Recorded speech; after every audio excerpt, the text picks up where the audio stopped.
Hello everybody, Mangas here. So today we're going to talk about 5 manga you probably haven't read. So I'm just going to use manga from my collection back on my shelf. There's a bunch of manga that I could have had in this list that are probably less popular than the ones I'm about to show, but I just wanted a physical copy to show you guys and get you guys to maybe read it if you're interested. So this is a channel where we talk about just manga, mostly, but I talk about anime as well. So first off, Servamp. So Servamp's a pretty new series. I think there's up to volume 5 in English. I own all 5 volumes so far.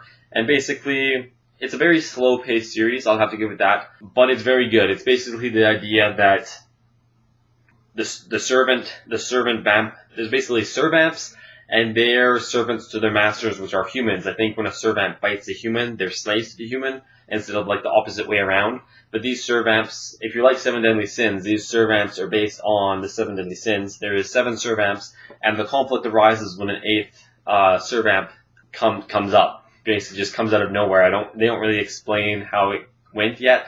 At least I read, we know that there was kind of experiments going on. Maybe it was caused from experiment. I don't really know. But the 8th servamp is the one that kind of causes the problems, and it's the thing that changes things that have been going on for hundreds and millennia probably. And then I think the new one is the one that kind of makes the conflict and then makes the problems. So that's kind of what they have to deal with. And interesting enough, the main character's servamp is the sin of Sloth. And I like how they turn it around where Sloth is usually very lazy and very tired. And he is very lazy and very tired. But then they kind of twist it and they're like, what if he wasn't lazy and tired? Yeah, he's all of it. In this one, he's the oldest. And he seems the weakest, but then they always ask you that question. What if he wasn't tired and lazy? And you kind of see aspects of that where his power is just monstrous. You can kind of see that he's holding it back and he just doesn't really care about anything, so he doesn't really show it. But then it kind of has this hint every now and then, if he wanted to, he could end everything. He's just very lazy and tired. So kind of cool, because usually we have Satan, the sin of rage, or we have Lucifer, the sin of pride, as the primary focus in these seven sins type of series. But this is Sloth, and it kind of makes sense, because if Sloth is so lazy, obviously he'll never really show his true potential. But what if he wasn't lazy? What if all of a sudden he wanted to try? Then obviously he'd probably be stronger than every other sin in if it was a battle manga series, not if it was Dante's Poet. I'm sure that in his Poet or whatever, I've never read it, Dante's Inferno, I'm sure they never actually fought or were based on strength of that nature. That's more of 21st century where we care about that stuff. So yeah, it's a pretty good read. Like I said, slow pacing. I'm hoping it ramps up in the later volumes, but still a very interesting read. If you like 7 Deadly Sins, I'd say give it a try. It might remind you of it just on the fact that there is the sin kind of mythos in there. So, the second one I'm going to do is Clay Lord.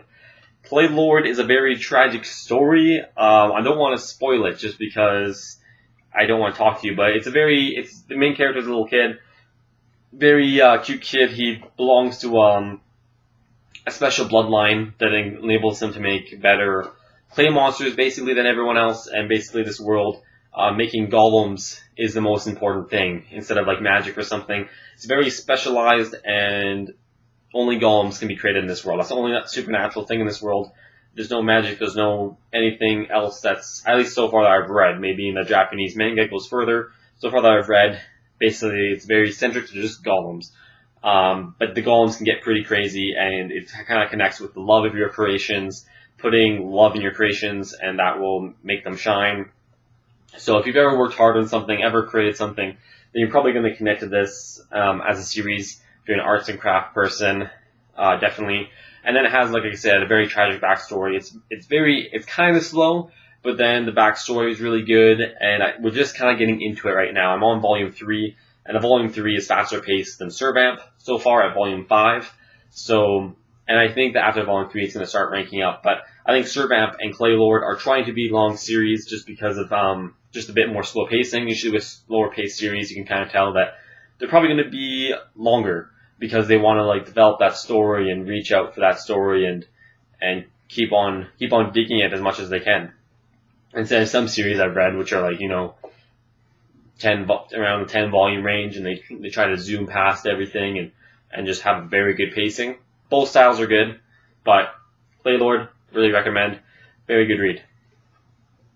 Now the third one I connected to, because I'm a computer scientist, or I'm going to be in about a year, hopefully, is Bloody Monday, a manga about basically a computer hacker, and it has some pretty truthful things, obviously exaggerated. I would say see it as like a sports manga, where the author uses relevant things, uses things that could potentially happen, but over exaggerates them. A high school hacker couldn't do the shit he does.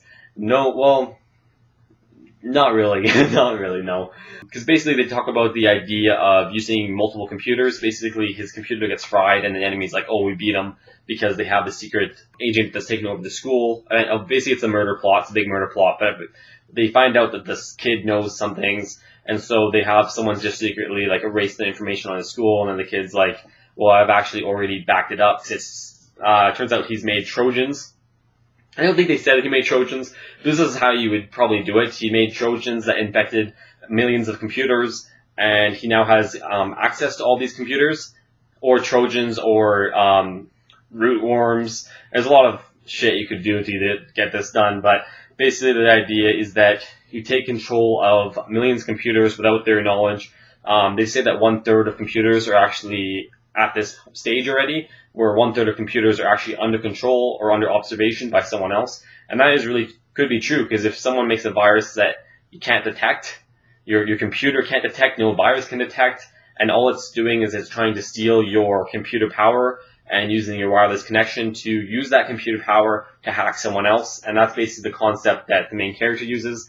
His computer gets fried, and so they're like, oh, he can't hack us now, he can't do anything. And so what he does is he gets a shitty computer, connects to that virus or whatever he made, and he uses the computing power of the million, like tens of thousands, I don't know if it was a million, maybe tens of thousands of computers he has access to, that he's has control, and he uses that all to all their computation power to hit the bad guys with. So very interesting series, a very funny character, perverted character, obviously. Can't Japanese without perverted. And it's very funny, it's very well paced. I only have one volume and very well paced. I really would recommend this series. It is very good. Bloody Monday, I think there's tons of volumes in English. I think I saw up to 10 maybe, but maybe I'm over exaggerating. Maybe that was something else. Because I know there's Bloody Monday, there's Bloody Cross, there's Bloody something else that could have been 10 volumes. But I believe there's close to 10 volumes. So pick this up, read it, very good. Now, this one's one of my personal favorites. I am very disappointed it only got to 5 volumes. It is one of my favorite series of all time, or could have potentially been my favorite series of all time if it was paced that it was going to be longer. Even 10 volumes or 15 volumes, I think could have really fleshed out this world, because they had a brilliant world, a lovely world, just a fantastical series. March's Story, one of my favorite mangas of all time. There's only 5 volumes, which I'm very disappointed about, but basically it's about a guy. It's not going to spoil anything. It's about a guy, and it's basically about these which kind of demon. And it's about, oh yeah, if you like Berserk, this is what you should probably pick up. It's a nice short read. If you like Berserk, I would recommend March's Story, because it's a dark fantasy, and some similar themes, some not. It's its own creative work, obviously. But basically there's things called the and basically they hide in objects, and basically when humans get consumed by greed and they take these objects, demons come and possess them, or demons come and take control of them. Can even hide in possessions that other people once owned, or that you once owned. It all depends. Usually it's linked to tragedy, or it's linked to something. Some type of an object that usually represents greed. An can just spontaneously be created from it, is kind of how it explains it.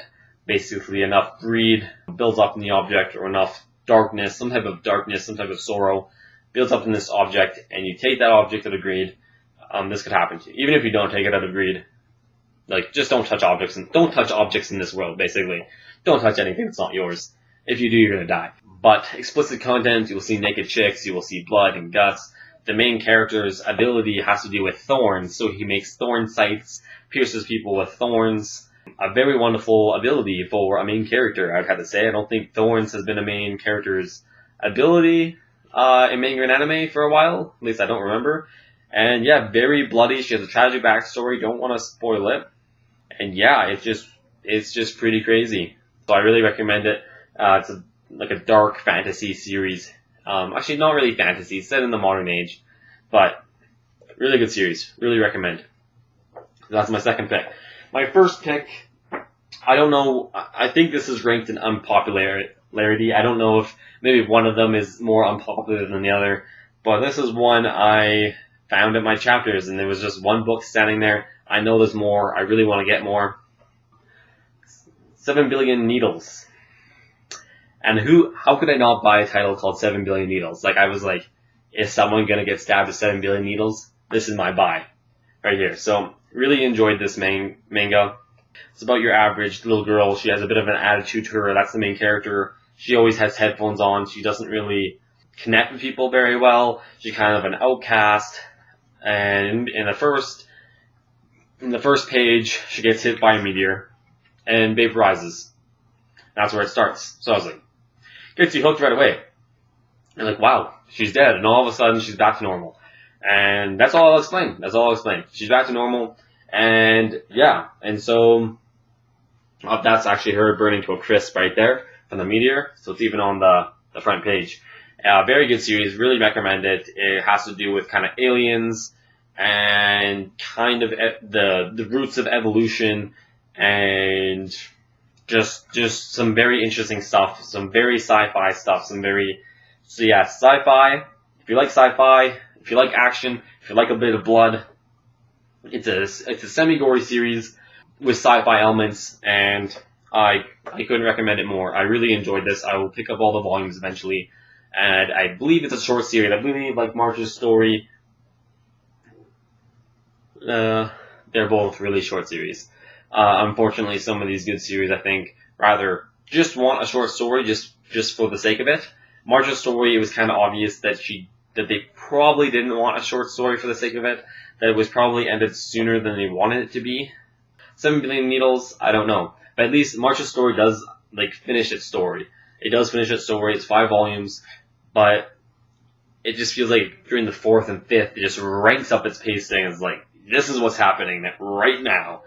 And it ends it fantastically, but it was kind of going into like a day in the life for a bit. Volume 2 and Volume 3 were kind of day in the life volumes, kind of have some slow pacing, building up the characters.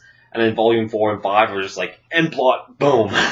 So that's just why I say that. So I thought they were maybe going to continue that slice of life stuff before they ended. But anyway, these are all the manga I recommend reading if you're in some very unknown manga. Some of these might be semi-popular, but yeah, woo. Yeah, some very good reads. I really recommend. If anyone has read them down below, please leave some comments. I'll start a conversation with you if you've read any of these. These are very niche titles, I would say. Servamp and Playlord are probably getting a bit more popular. But besides those, I know Bloody Monday has a Japanese drama.